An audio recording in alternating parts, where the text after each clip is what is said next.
اچھا، اس کے بعد ایک سوال ہے کہ کیا ایسی کوئی حدیث موجود ہے کہ کھانے کے سٹارٹ میں پانی پینا شفا ہے، درمیان میں پینا دعا ہے اور آخرت میں پینا وبا ہے یعنی بیماری ہے، یا پھر یہ حکیموں ڈاکٹروں کی رائے ہے یعنی میڈیکلی کوئی اس طرح کا معاملہ ہے؟ یہ میڈیکل ایشو ہے جی. مطلب حدیث تو ہمیں کوئی نہیں ملی اس کے اوپر کہ شروع میں پانی پینا جو ہے وہ شفا ہے اور درمیان میں دعا ہے اور اینڈ پہ وبا ہے یعنی بیماری ہے. حدیث تو کوئی نہیں ہے. یہ یعنی حکیموں کا اور ڈاکٹرز کا یعنی پوائنٹ آف ویو ہے.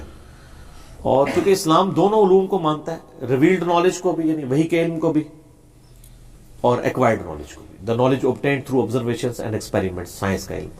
میرا ایک لیکچر ہے مثلا نمبر 39، علم وحی اور علم سائنس کی اہمیت اور ان کا دائرہ کار. یہ دونوں اپنی جگہ امپورٹنٹ ہے.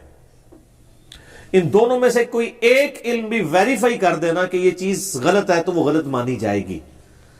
مثلا ہمیں علم سائنس نے بتایا کہ پیٹرول جو ہے آگ کو بھڑکا دیتا ہے، یعنی فزیکل فنومینا آف نیچر کا علم ہے نا، یہ خدائی قوانین کا علم ہے نا، یہ سائنٹیفک فیکٹس نہیں ہے، خدائی قوانین ہے. سائنس نے صرف ڈسکور کیا ان کو.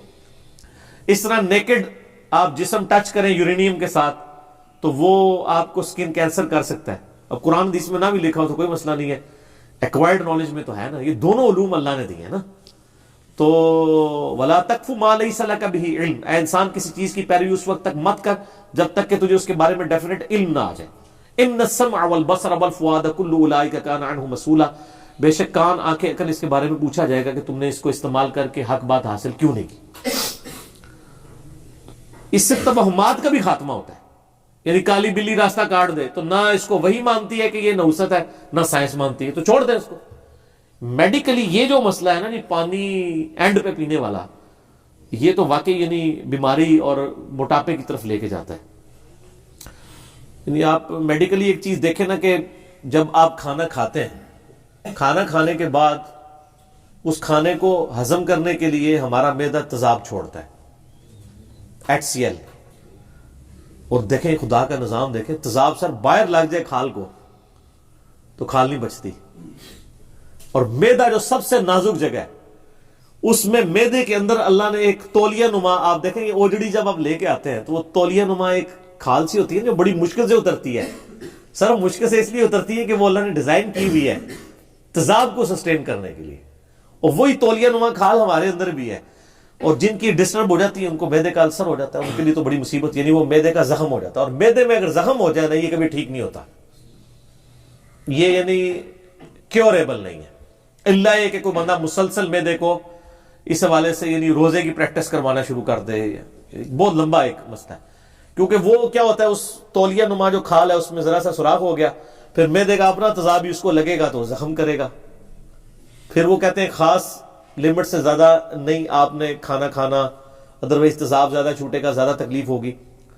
اب جب آپ کھانا کھاتے ہیں تو تیزاب وہ چھوڑتا ہے معدہ اس کو ہضم کرنے کے لیے. جب آپ کھانے کے بعد پانی پی لیتے ہیں تو اب وہ پانی کی وجہ سے وہ تیزاب ڈائلیوٹ ہو جاتا ہے یعنی ہلکا ہو جاتا ہے.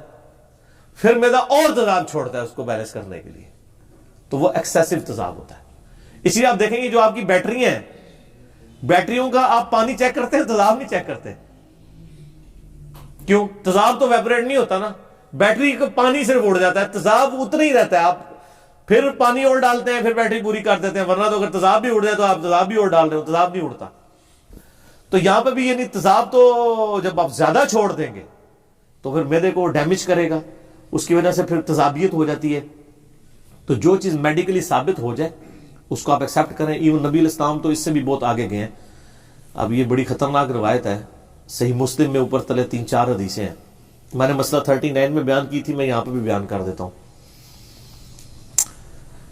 اس کے اوپر امام نووی نے صحیح مسلم کے اندر باب کیا باندھا ہے کہ نبی علیہ السلام کی اطاعت کن معاملات میں واجب ہے.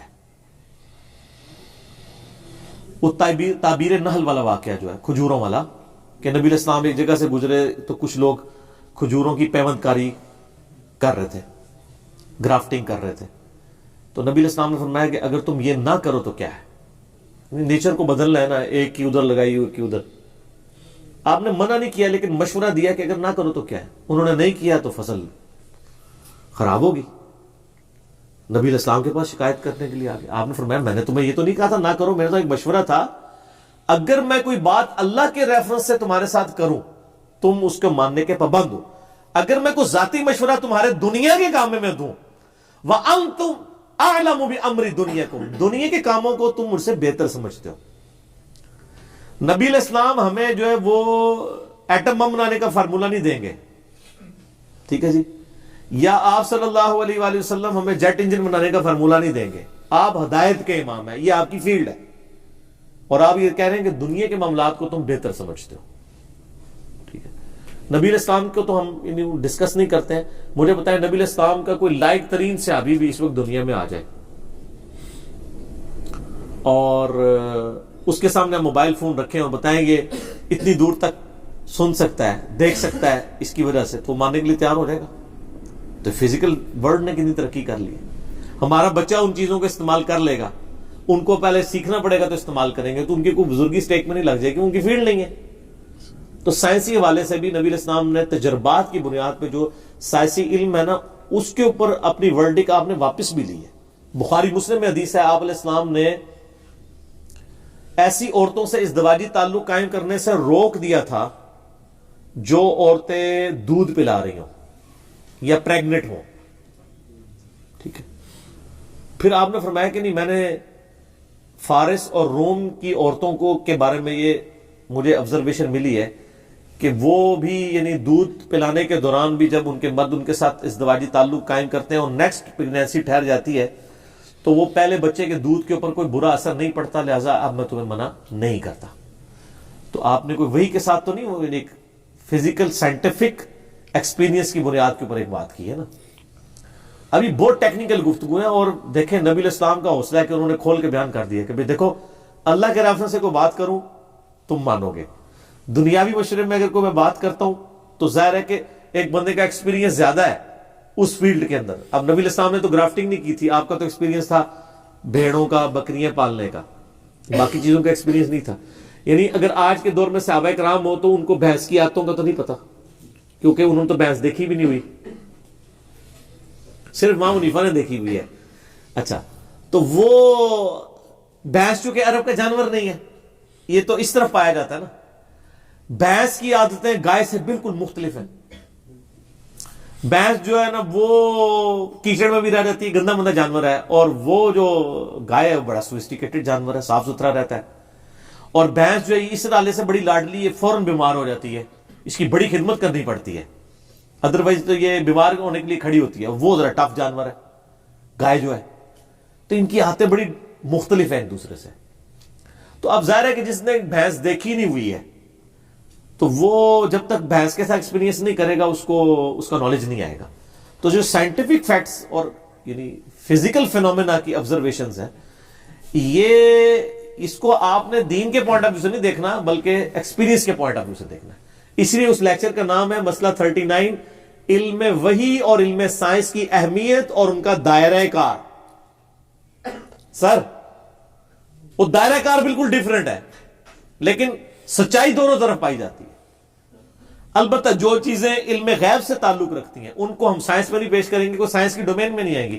یعنی اگر آپ کہیں کہ سائنس جو ہے وہ ویب کیم لگا کے عذاب قبر ڈیٹیکٹ کر لے یا فرشتوں کو ڈیٹیکٹ کر لے، وہ نہیں کر سکتی، وہ اس فزیکل ورلڈ کی چیز ہی نہیں ہے۔ سائنس صرف فزیکل ورلڈ سے تعلق رکھنے والی چیزوں کو آبزرو کرتی ہے، خواہ وہ ہمیں نظر آئے یا نہ آئے۔ الیکٹرو میگنیٹک ویوز ہم دیکھ تو نہیں سکتے نا، جن کی وجہ سے یہ موبائل اور سیٹلائٹ کی کمیونیکیشن ہو رہی ہے، لیکن ہے تو یہ فزیکل چیز ہے نا، فزیکل چیز ہے نا، ٹھیک ہے۔ آواز دیکھ نہیں ہم سکتے، محسوس کرتے ہیں، فزیکل چیز ہے۔ فزیکل ورلڈ سے تعلق رکھنے والی ہر چیز سائنس کی ڈومین میں ہے، اور جو ما بعد الطبیعات جسے کہا جاتا ہے وہ چیزیں جو ہیں وہ تعلق رکھتی ہیں علم غیب کے ساتھ، وحی کے ساتھ۔ اس میں آپ نے ایمان بالغیب ہی رکھنا ہے بس۔ ظاہر ہے کہ وہ پیغمبروں کو دکھائی جاتی ہے، عذاب قبر دکھایا گیا، جنت دکھائی گئی، دوزخ دکھائی گئی، ٹھیک ہے نا جی۔